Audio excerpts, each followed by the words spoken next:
Welcome everyone to another episode of Retro Wrestling Reviews. Fredo Esparza here, and this week we will look back at World Class Championship Wrestling's February 20th, 1982 show. But before we get to the review, be sure to click that subscribe button. We'll have more wrestling show reviews as well as a Lucha World podcast and other content available soon. This February 20th, 1982 World Class show was taped on February 7th, 1982 at the Sportatorium in Dallas, Texas. Gene Goodson is joined this week by David Von Erich on commentary. The first match is Carlos Zapata beating Tony Torres after getting him with a neck breaker. This was an okay match. After the match, probably the highlight of this entire segment was Zapata's celebration as he was shadowboxing. But really, this was a very short match, not much to it. After the match, we get Gene Goodson interviewing Kevin Von Erich. Kevin's excited about wrestling in various towns and looking forward to meeting some new girls, and he points out that every town has a different blonde. He tells Goodson that the Von Erichs like challenges and are up to the challenge of getting rid of people like Gary Hart from the wrestling business. After the interview, we get our second match, which is the Great Kabuki with Gary Hart beating Richard Blood after a fist off the middle rope to Richard Blood's throat. This was a fast-paced short match with Blood getting in some offense against Kabuki early on. Kabuki used his usual offensive kicks, chops, and nerve holds on Blood. After landing the fist off the middle rope, he went for a second one on Blood and finally got the pin.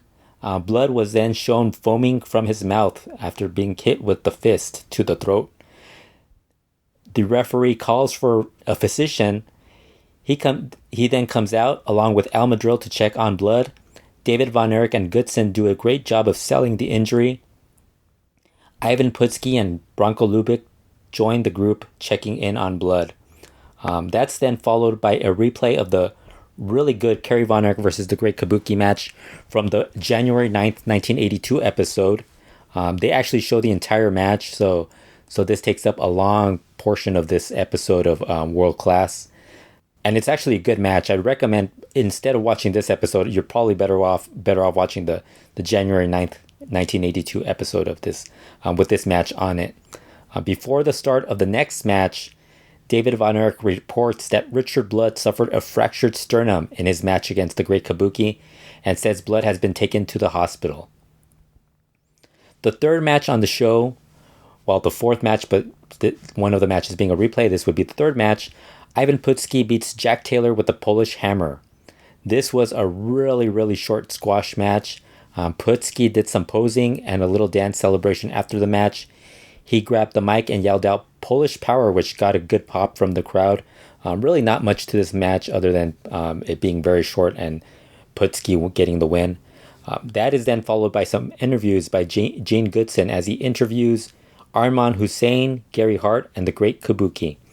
Hussein mentions how World Class is the best wrestling promotion and wants fans to attend their shows. Gary Hart talks about the Von Erich family and him losing his hair in a match due to the Von Erichs and him managing another guy. He vows to see the Great Kabuki destroy all the Von Erichs, including Fritz Von Erich. We finally get to the main event of the show, which is Alma beating Captain Frank Dusset, who was accompanied by Wild Bill Irwin, by disqualification. This was due to Dusek refusing to break the step-over toe hold on Madril after referee Bronco Lubick had called for the bell. Dusek was initially given the win, but like I said, he refused to stop attacking Madril, which led to the decision being reversed. This was a short match due to Dusek's attack on Madril's leg. Not only did he go for this the toe hold, but he also kept on attacking him after the bell rang. He started stomping on him, kicking at him. And with Irwin being ringside, of course, he was getting the Chauncey chants throughout the match. The match itself was pretty good. Just like I said, really kept very short, and they immediately went to the Dusek attacking Madril's leg. After Dusek continued his attack on Al Madril, David Von Erich left the commentary desk and ran out to make the save for Madril.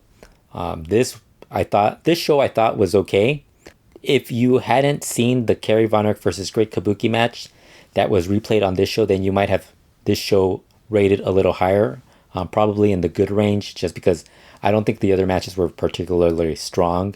But since it was a match I had just seen, the rest of the show was just okay. They did a great job of continuing to build up the Great Kabuki as being a dangerous opponent for the Von Erichs. This week he destroyed Richard Blood and sent him to the hospital.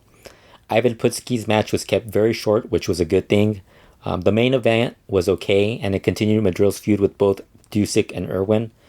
He later on, he would constantly have matches with Irwin over the, I think the Texas heavyweight title. So, and then I think also the tag titles, because Madrid would later on win it with Kerry Von Erich, and I think Irwin would team up with Bundy to feud with them and a couple of other guys. Thought the best part, honestly, I thought the best part of the show was Kevin Von Erich's amusing interview where he talked to, where he that's one of the things you get from these early Von Erich interviews, when they're not really taking it that too seriously. They let out a few funny little tidbits about their personality in them, so I thought that was really good and really the best part of the show. That's it for this review. Be sure to subscribe to the Retro Wrestling YouTube channel, and we'll be back again soon with more reviews.